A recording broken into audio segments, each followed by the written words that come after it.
The UFC Octagon heads to Nashville, Tennessee this weekend with an absolute banger of a heavyweight main event.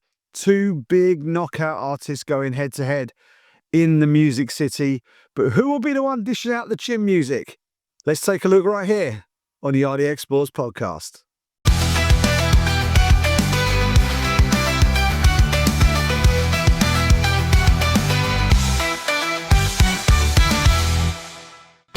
Ladies and gentlemen, welcome to the RDX Sports Podcast. I'm Simon Head, and the UFC heads to Nashville, Tennessee for UFC Fight Night this weekend. Huge main event in terms of the stature of the two gentlemen set to throw down inside the Octagon. Derrick Lewis taking on Tallison Teixeira in a fight that surely does not need the judges. It almost feels like a waste of a 5-round main event because they surely are not going to need all 5 rounds. I really hope I haven't just jinxed this fight. But these two guys have to say that they have a tendency to finish their fights early would be a little bit of an understatement. Derrick Lewis will be making the walk for his 30th UFC fight.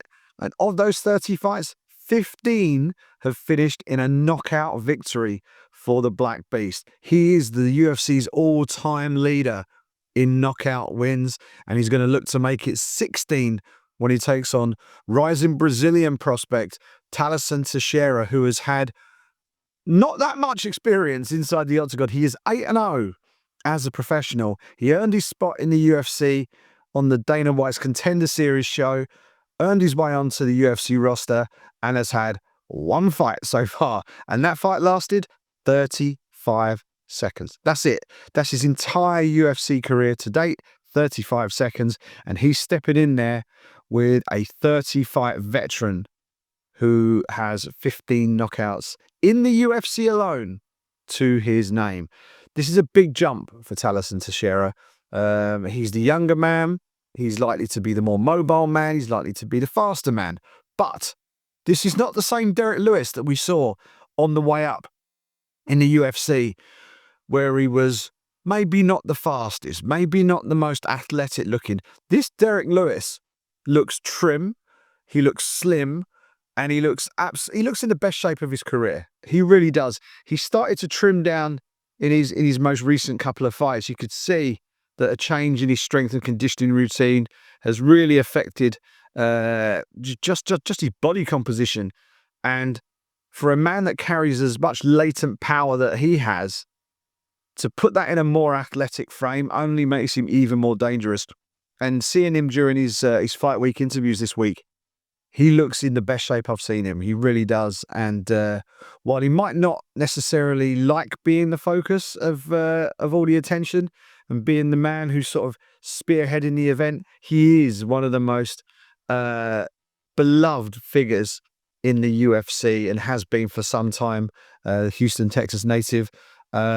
He's got a great sense of humor, very dry, understated sense of humor.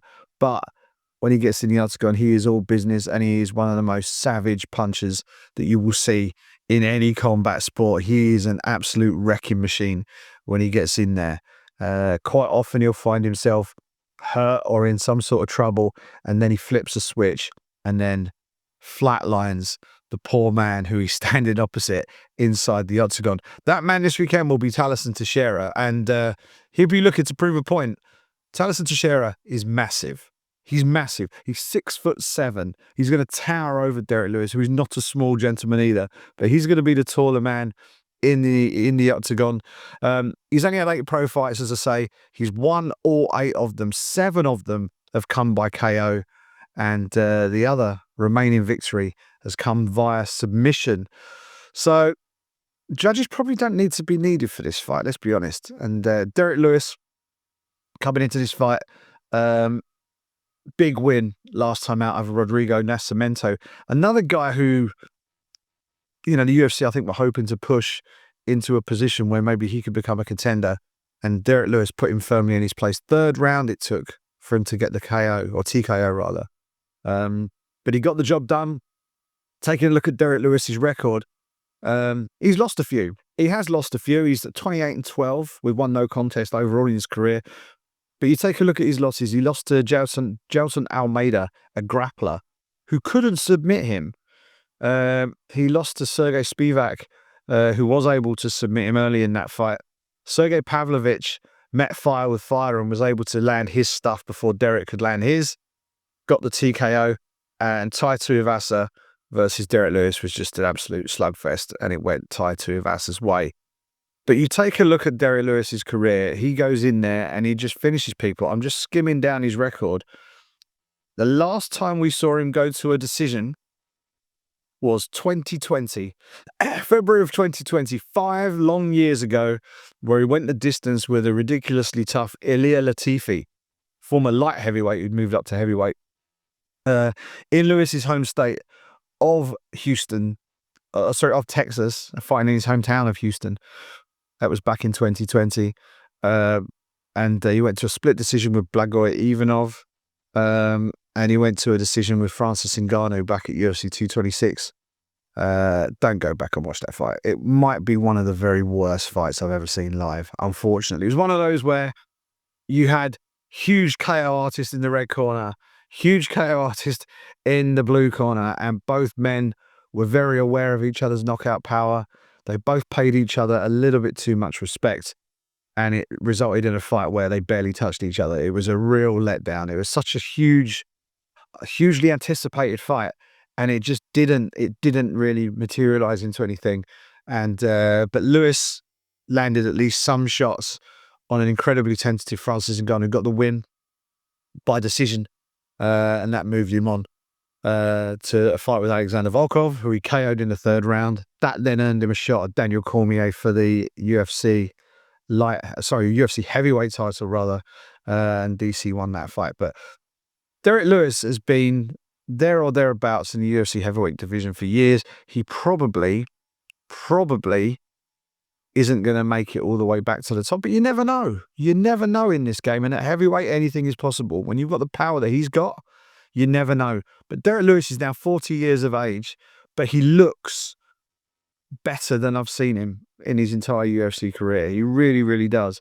So I'm looking forward to seeing how he gets on this weekend against a man who is significantly younger than him, a man who, I'm just checking Derrick Lewis's height, because he's big, but he's not the biggest, like as a heavyweight. He's 6'3", which I would say is is sort of average height for a UFC heavyweight.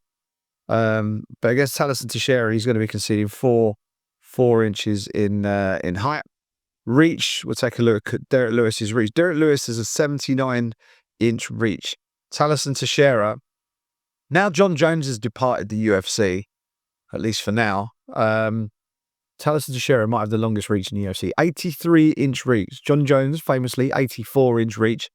But Tallison Teixeira, 6 feet 7 inches tall, 83-inch reach, knocks out virtually everybody he faces. That's going to be a test for Derrick Lewis, and it's going to be a question of how fast does Derrick Lewis start this fight, because you know Teixeira is going to get out the traps pretty quickly, I would imagine. If there's one thing you know about Lewis other than his knockout power, is that he's typically a slow starter. He doesn't always come flying out the gates. And that tended to be because he's had a bit of a stamina issue earlier in his career. But as I say, maybe he'll come out a bit more aggressive at the very beginning of the fight and put Teixeira in his place. What we do know is that if either man can land on the other, there's a fair chance that the other one's going to get slept. It's a case of who can land first, who can land fastest, and who can land with sufficient power. But it's going to be a wild one for as long as it lasts. I'll be amazed if the judges are needed. To be honest, I'll be very surprised if the stalls are needed at the end of round 1. I don't even know whether we'll get that far. So do not blink for the main event in Nashville, Tennessee this weekend. The Bridgestone Arena is going to see Derrick Lewis and Tallison Teixeira throwing bombs at one another in the main event. Co-main event is another fight where you've got an established veteran UFC star against someone who's been earmarked for sort of better things in the future, also from Brazil. Stephen Wonderboy Thompson, former UFC welterweight title challenger, 2-time title challenger, if I remember rightly, taking on Gabriel Bonfim, who has been in the UFC for a little while now, came up through the Contender Series, as so many UFC prospects have. He's super talented, one of the Bonfim brothers, there's 2 of them in the UFC now. And Gabriel is a submission specialist. I think he's got 13 subs to his name so far in his MMA career. Taking on Wonder Boy, who we all know Wonder Boy. He is one of the most slick, elusive, polished stand-up fighters you will see in mixed martial arts. He's got that karate-based style, and it served him so well over the course of his career.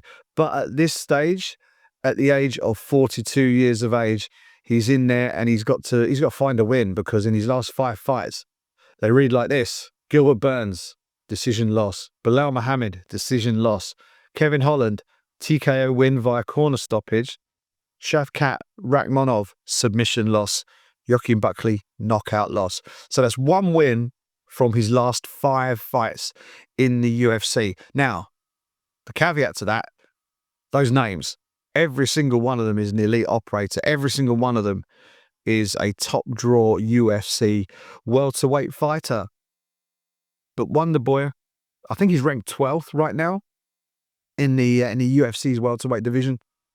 He's got to defend his ranking here, because Gabriel Bonfim, super talented, he's going to be coming in looking to take his ranking, because what we have here is a Brazilian fighter, dangerous finisher, and one that just at the moment hasn't managed to get that important win against ranked opposition to get himself into the UFC welterweight rankings. It should be fascinating contest, striker versus grappler. UFC used to be like this, right? It was style versus style.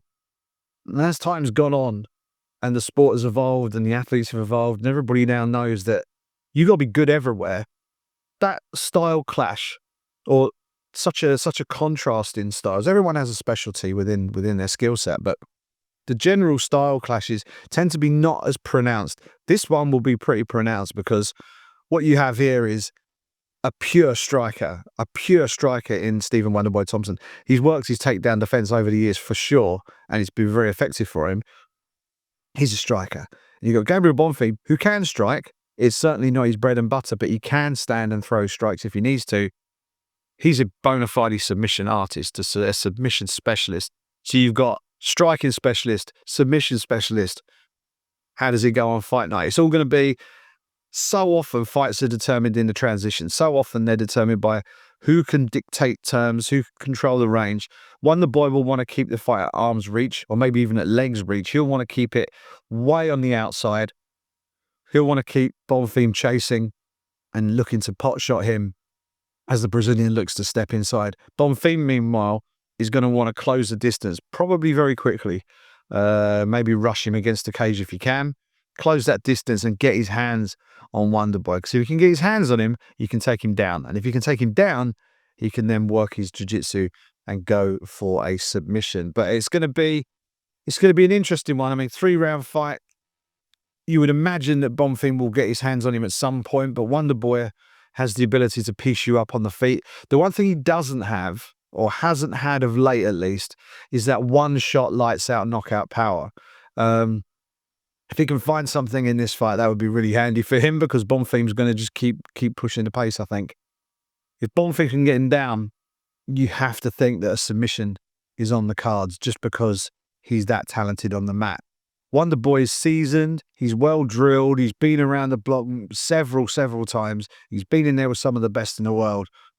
But against Bonfim, he's going to be up against a younger man with a lot to prove, and with a decorated submission resume. So we'll see how this one goes. If it's one of those where if Wonder Boy keeps it standing, it should be lopsided decision win for him if he keeps it on the feet for 3 rounds. If he can't keep it on the feet for 3 rounds, look out for Gabriel Bonfim on the mat. However that one pans out is going to be interesting, but that styles clash is going to be fascinating. And just watch who controls that range, who can bridge that gap. If Bonfim can get into that no man's land, bridge the gap, and then get his hands on him, it could be very, very difficult for Stephen Wonderboy Thompson. But Wonderboy has been in the UFC for a long time now. And at the age of 42, he doesn't look like he's lost a step too much. He certainly looks every bit as spry and as lively as he did earlier in his career. So let's see how that one pans out. Should be an interesting one, the co-main event at UFC Nashville.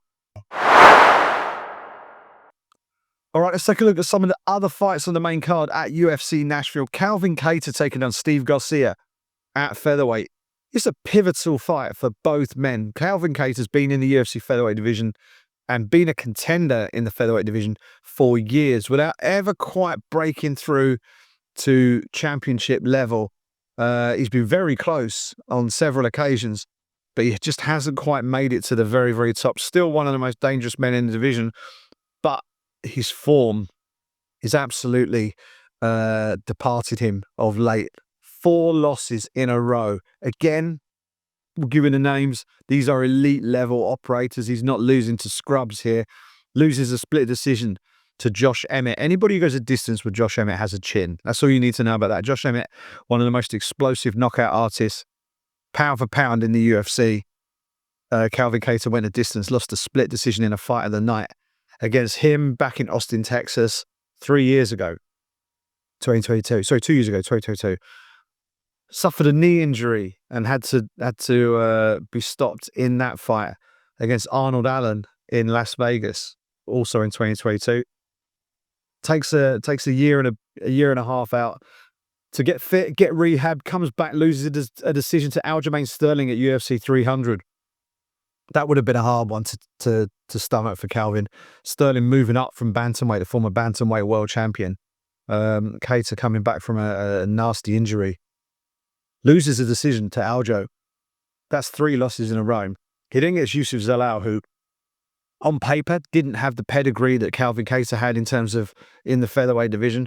But Zalal has slowly built his career and is now really, really hitting his peak. He came into the UFC quite young, suffered some wins, suffered some losses, but he's really starting to pick up and seems to be finding his sweet spot now in that featherweight division. And Yusuf Zalal got a big win against Calvin Kattar last time out. On the scorecards, that was in February this year. So what that means is Kattar is heading into this fight this weekend, incredibly, on a 4-fight skid, which you can't afford to lose 5. You can't afford to lose 5. That's going to be really, really tough for him and his UFC future if he loses 5 in a row. The only person I can think of who's lost 5 in a row and stuck around. There's 2 I can think of. I think Sam Alvey might have lost 5 in a row back in the day. And I think Tony Ferguson probably did as well. So, but there aren't many. But Calvin Kattar, good company man, very, very respected, a good fighter. You know, you take a look at his record recently, you think, wow, he's lost 4 in a row. He's lost 5 of his last 6.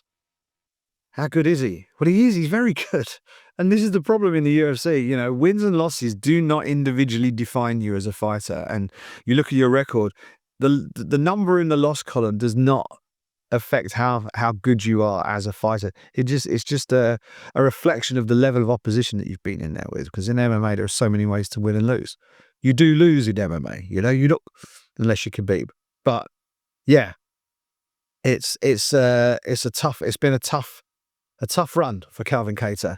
And the UFC matchmakers have been not that kind because they've given him Steve Garcia. Steve Garcia, the Mean Machine, 33 years old, from Jackson's MMA, is absolutely flying. Absolutely flying.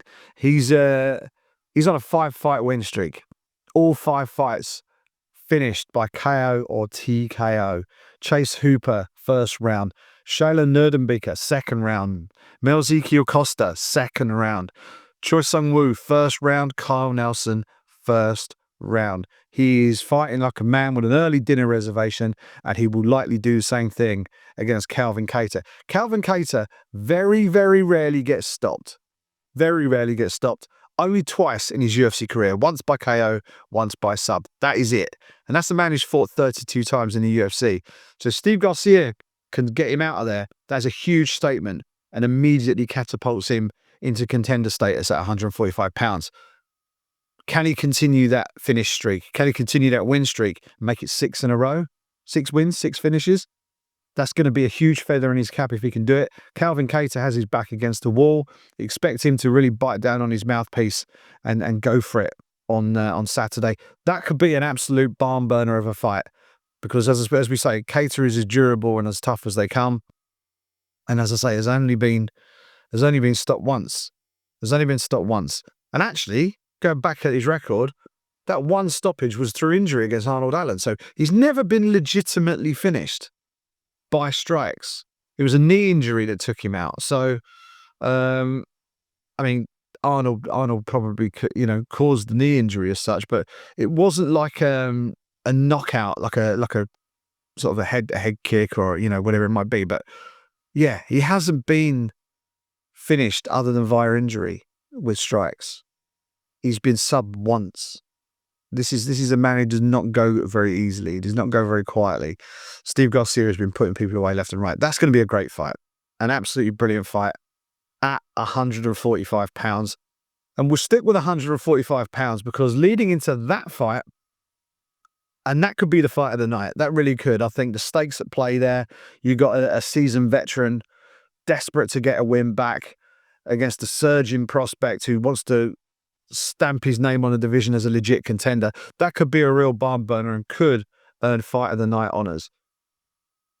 But it's going to have to compete with the one that comes before it. Nate the Train Landwehr versus Morgan Charrier.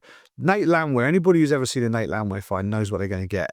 All gas, no brakes, full pressure, throwing haymakers, no regard for his own personal safety, just flying forward looking to take the head off his opponent. It's incredibly entertaining.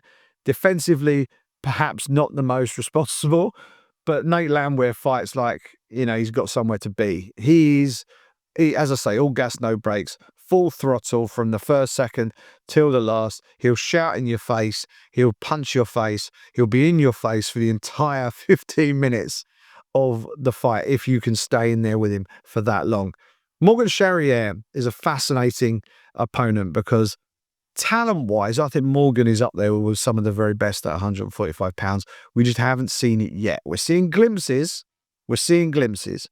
But right now, Morgan Charrier is still earning his stripes as a contender in the UFC. He hasn't maybe earned contender status in the UFC yet. If he gets past Nate Landwehr, the challenges will start to get even tougher for him. The thing with Morgan, and I've watched Morgan come up through the European scene and in Cage Warriors where he became a champion. Morgan's is a fascinating character and a fascinating fighter to watch because he gives you the energy that you bring him as a fighter. So if you go in there and you fight someone of a Stephen Wonderboy Thompson style, someone who will stay on the outside, look to pot shot from distance, he will kind of match you. He'll match your energy and try and do the same thing. And will try and gradually turn up the pressure as the fight goes on. Very Muay Thai style, where they tend to start slow and then ramp it up as the fight goes on. But if you get straight in his face and start throwing heavy leather from minute one, he will fire back in kind as well. So he will match the energy of his opponent. Go back and watch his fights. He matches the energy of his opponents. And it's like some sort of personal contest for him, where it's like, you bring me what you've got and I'll do what you do, but I'll do it a little bit better than you. Sometimes that works for him. Sometimes it doesn't quite work for him, but he is super talented. And the more reps he's getting in the UFC, the more he's really beginning to develop and find his feet as a fighter on the world stage. And I'm super high on Morgan Charrier. I think he's a lot of fun to watch. And when he's really on his game, he's got the technique to finish you by any method that you fancy. But knockout power is there. Submission ability is there. He's got the gas tank to go all 3 rounds. And he's got the toughness to hang in there with the toughest guys in the division. So against Nate Landwehr, we're going to have to see a lot of all of that, I think, because Nate Landwehr is going to be in his face from minute one. I am sure we're going to see Morgan Charrier give it straight back to Nate the Train, and it's going to be an absolute barn burner of a fight. Nate Landwehr fights very rarely disappoint. They are normally wild affairs, crazy matchups. They don't always go Nate's way, but they're always entertaining. That is absolutely for sure. And Morgan Charrier, I think, will give him that kind of fight as well. So look out for that fight. That is the third fight in the main card at UFC Nashville. Morgan obviously having to travel over from France for that. I wonder whether he might have done a bit of training over in San Diego with the MMA Fight Academy team. It's possible he might have been over there for a bit. Sometimes he goes and trains over there. But yeah, look out for him. Former Cage Warriors champion Morgan Charrier against Nate the Train Landwehr I can't see a scenario where that fight isn't going to be brilliant. So look out for that one. Leading into that, we have Vita Petrino, former light heavyweight, moving up to heavyweight to take on Austin Lane.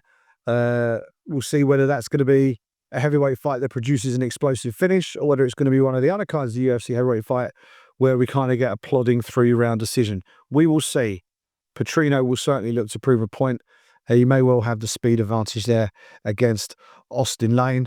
Austin Lane coming into that fight, former NFL player, of course, with the Jacksonville Jaguars. Lost 3 of his last 4. Lost to Mario Pinto by knockout back in March. So he's looking to get back on the horse relatively quickly. He's obviously been cleared from his concussion protocols and all the rest of it. So he's good to go. Lost on March 1st. He's bouncing back now. It's going to be, what's it going to be? July 12th this weekend. So not that much of a turnaround for him. He would have got straight back in the gym as early as he was allowed to.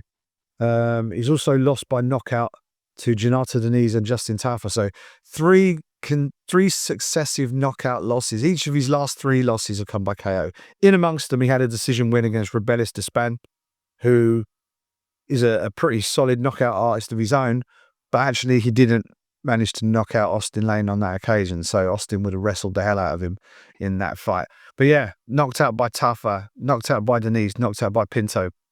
Now he's taking on Vitor Petrino, who has 7 knockouts from 11 wins to his name.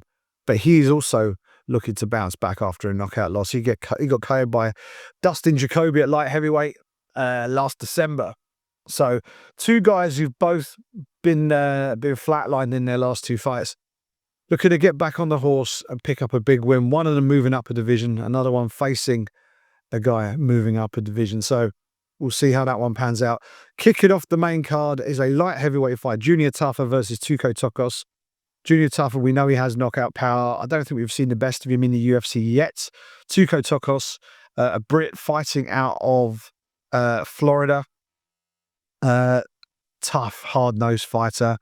I would expect that to deliver a fair amount of action before the night is done. That is the main card for UFC Nashville. All right, let's quickly run down the fights on the preliminary card at UFC Nashville. There's some decent, sneaky good fights on this card as well. Max Griffin versus Chris Curtis is the featured prelim at welterweight. I think that'll be a great fight. I think that could challenge for fight of the night as well, potentially. Max Griffin and Chris Curtis, both seasoned veterans of the game, both love to bring it. Griffin is a high-intensity fighter. Chris Curtis, from Extreme Couture, seasoned vet, fights at middleweight and welterweight. He's good everywhere as well. I think that's going to turn into a stand-up war. I think that could go the distance. And it's going to be, I think that'll be an absolute barn burner. Also at welterweight, Jake Matthews versus Chidi Njokuani. Again, that has the potential to be something pretty good as well. Jake Matthews, I would imagine, will be looking to lean heavily on his wrestling in this fight, though. Chidi Njokuani, good, solid stand-up fighter. Big man at 170 pounds. He's a unit at 170 pounds. Taking on Jake Matthews, the Celtic kid, who feels like he's starting to really hit form in the UFC welterweight division. There was a lot of expectation placed on him earlier in his career, and maybe unfairly so. The UFC marketing themselves quite heavily in Australia and looking for new Australian stars. Obviously, we've seen the likes of Volkanovski and people like this, and we've got such a big market in Australia for mixed martial arts. I think they were hoping that Jake Matthews could be like the young star for them when he first came onto the scene. Had some big wins earlier in his career, but it's kind of alternated wins and losses through much of his career. However, things sort of turned for him in 2024. He beat Philip Rowe at UFC 302, and he beat Francisco Prado this February at UFC 312. He's now on a 2-fight win streak.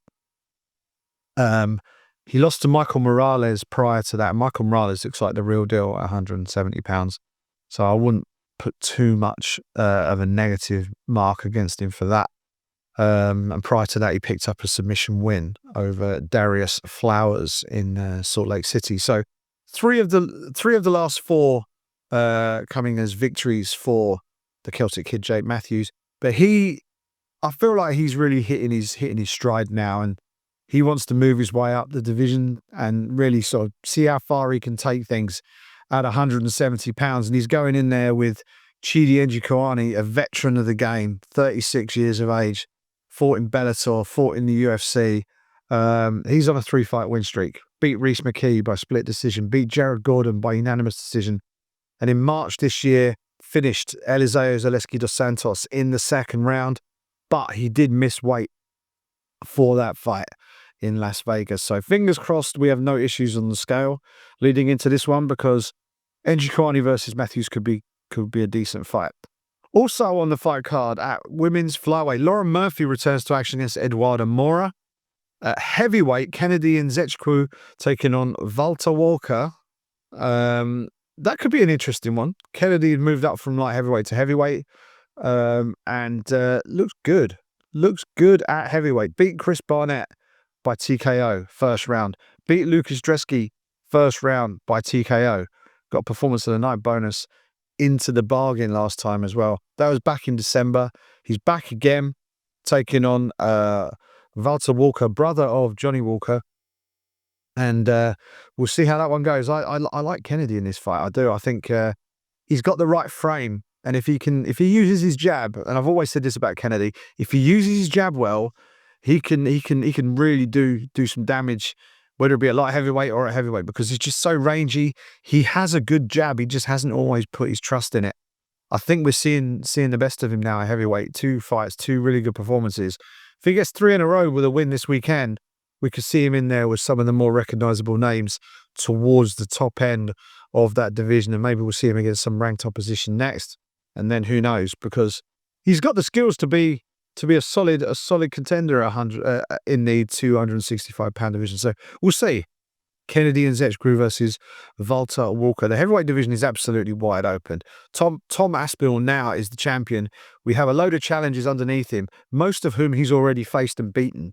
Most of them inside a minute. We need new blood in the heavyweight division. Could Kennedy be one of those new contenders coming into the division? Let's see on Saturday night if he can edge closer to that possibility. Lightweights, Mitch Ramirez and Mike Davis are set for action. Mike Davis, another one of those fights that always brings the action. And kicking off the night is a women's strawweight bout. Fatima Klein taking on Melissa Martinez. That is your fight card. 12 fights in Nashville, Tennessee, the Bridgestone Arena. That will be live on TNT Sports here in the UK. Early part of the card will be on possibly on UFC Fight Pass, definitely on UFC Fight Pass. But I would imagine we will get most, if not all, of those fights on TNT Sports. The fight nights, we sometimes get everything on TNT Sports. When you've got the separate Fight Pass prelims, they're separated off for UFC Fight Pass only. But I think we're probably going to get most, if not all, of those fights on TNT Sports this weekend. That is UFC Nashville. I think that's going to be a fun night of fights. As I say, that may not be that huge wow A-list matchup on the card, but there are some big names on that card.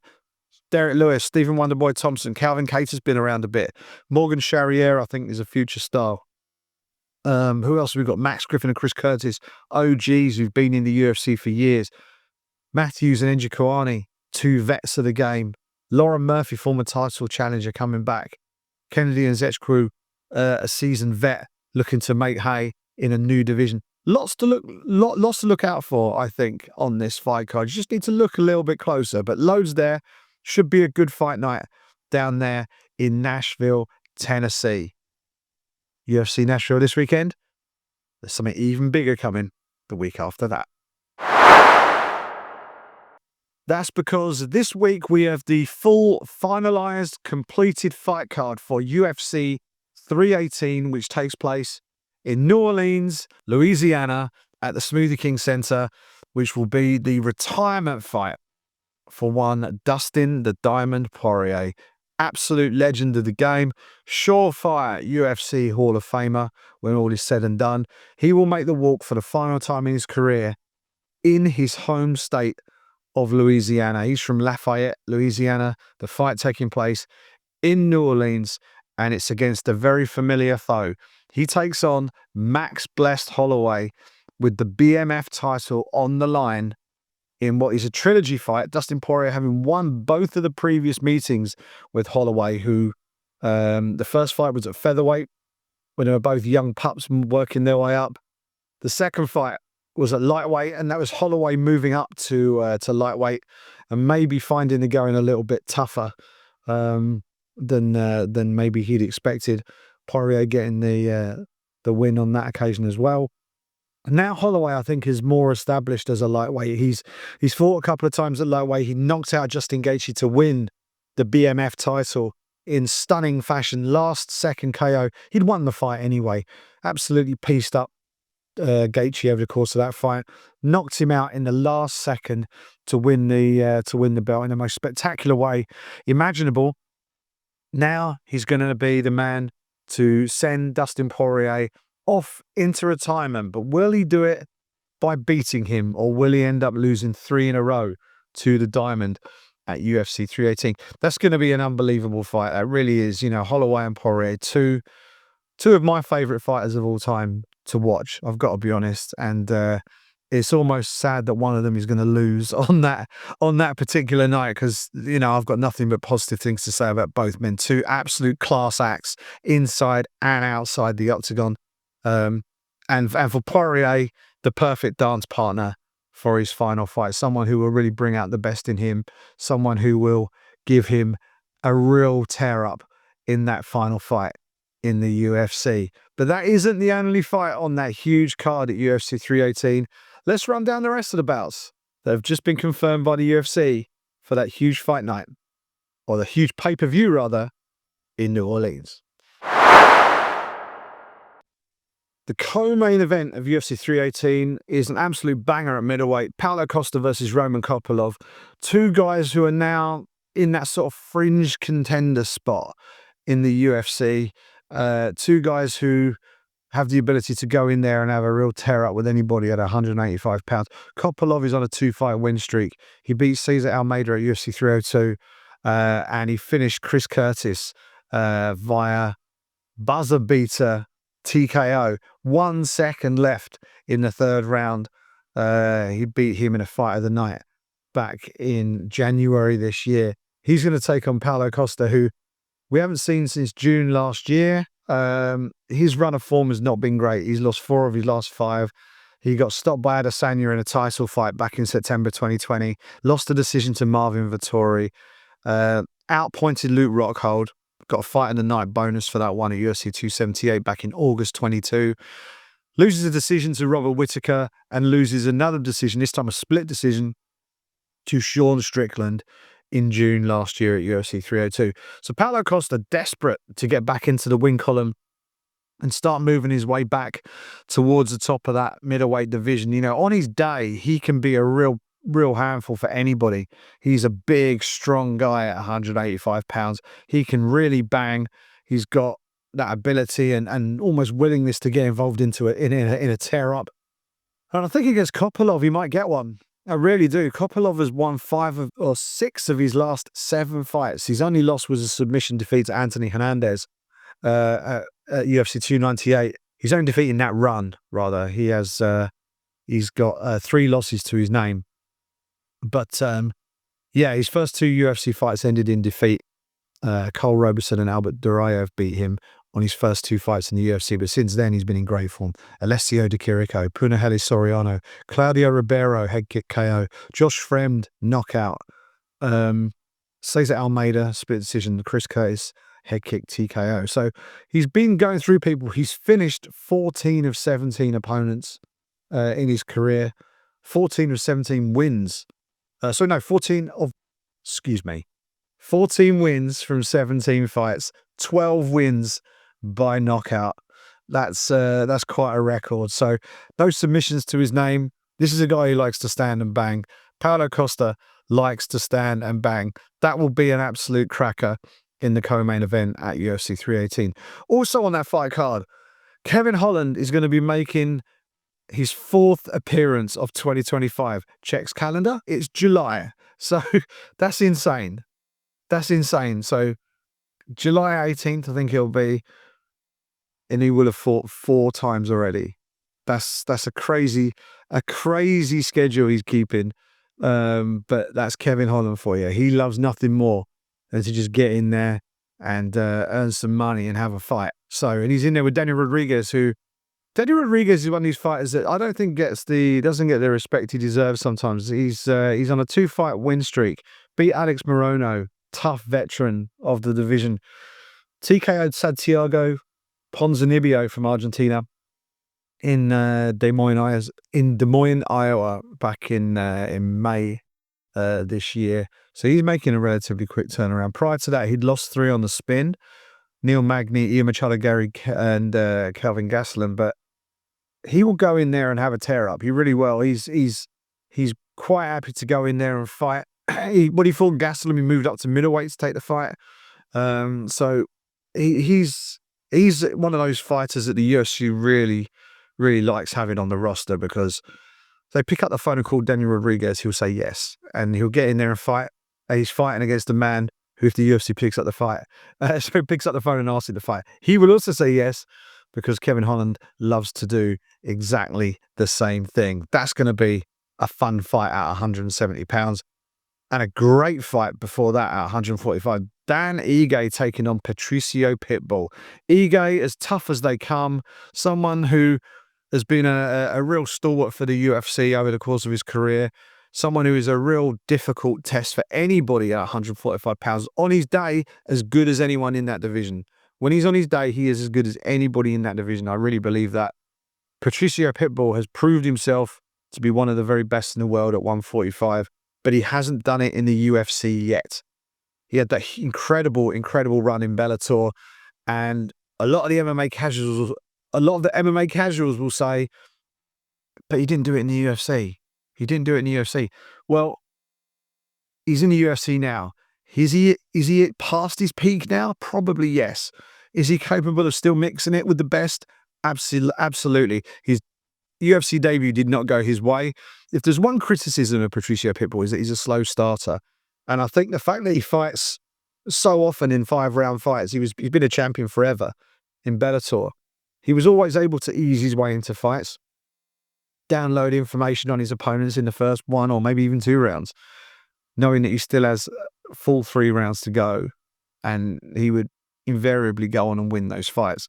You can't do that in a 3-round fight. You just don't have the time. You've got to be a lot faster. You need to get into your rhythm a lot quicker, and you've got to start scoring from minute 1. You really can't afford to give a round away. Like, point deductions in 3-round fights are an absolute killer. And if you start slowly, that's like having a point deduction. It's like you're basically giving a round away. So Patricio, I'm sure, will have looked to adjust. You know, he's got high fight IQ. He's seasoned. He's got a team around him that have been with him forever, and they will know that he will need to come out the blocks a lot faster than he did last time out on his Octagon debut, where he lost to Yair Rodriguez by decision. And I think what we'll find is a more aggressive Patricio Pitbull in this fight. But Dan Ige, more than capable of matching that aggression if he needs to. He has knockout power himself. He's more than capable of getting the job done inside a distance. Patricio Pitbull can get the job done whichever way. He's had 44 fights, 36 wins. And you look at the split of how those wins were achieved: 12 by knockout, 12 by submission, 12 by decision. Perfect symmetry. So it doesn't matter where the fight goes. We know that Patricio Pitbull has what it takes to get his hand raised at the end of it. The one thing that was missing against Yair Rodriguez was that early aggression. If he could have started faster, that would have been a much closer fight. And who knows, maybe he would be heading into this fight with a UFC win already to his name. But instead, he's going in trying to avoid back-to-back defeats in the UFC. Dan Ige, I actually spoke to Dan Ige at UFC X. Super cool guy, great to chat to him. And he's really buzzing for this fight. He's looking forward to it. And he knows he's up against a really, really talented guy. And he sees it as a great opportunity to show just how good he is. So I'm really excited to see how that one pans out. I think that could be an absolute cracker. That's the second fight on the main card at UFC 318. Kicking things off is a fight that I think could be an absolute barn burner. Lightweight fight, Michael Johnson versus Daniel Zellhuber. We haven't seen Michael Johnson in a little while in the UFC. Just skimming back down through his record. December 2024, he fought Otman Azaitar, knocked him out. Had 2 fights in 2024. But this is going to be a big one for him. I mean, he's certainly a veteran in the game now. 39 years of age, had a lot of fights, but someone who, when he puts his hands together like he does, he's got some of the slickest hands in the UFC's lightweight division. Taking on Daniel Zellhuber, who I think he's a real talent. 25 years old from Mexico. Super talented guy. Lost a split decision to Esteban Ribovic last time out in a great fight. A great fight at UFC 306 last September. Prior to that, he was on a 3-fight win streak.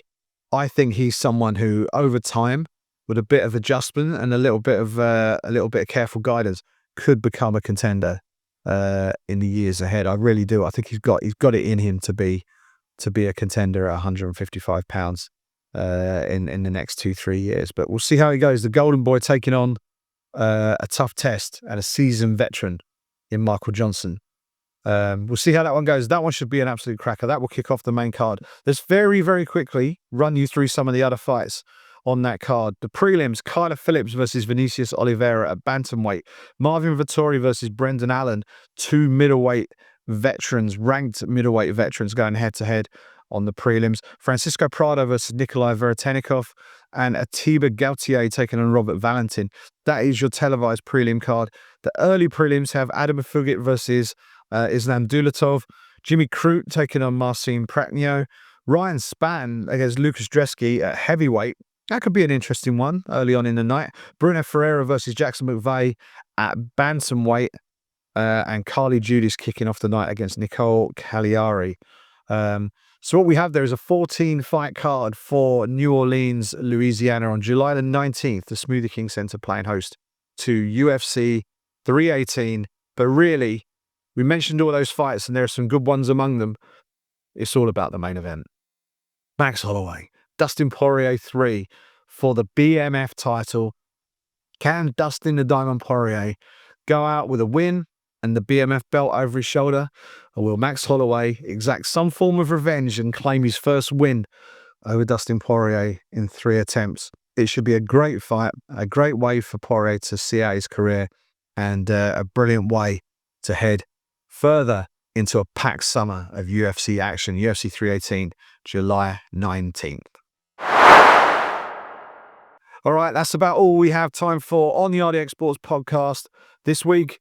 Some good fights coming up this weekend. Derrick Lewis, do not blink when that man fights. It should be a cracker. UFC Nashville against Tallison Teixeira. Some other good stuff on the card there as well.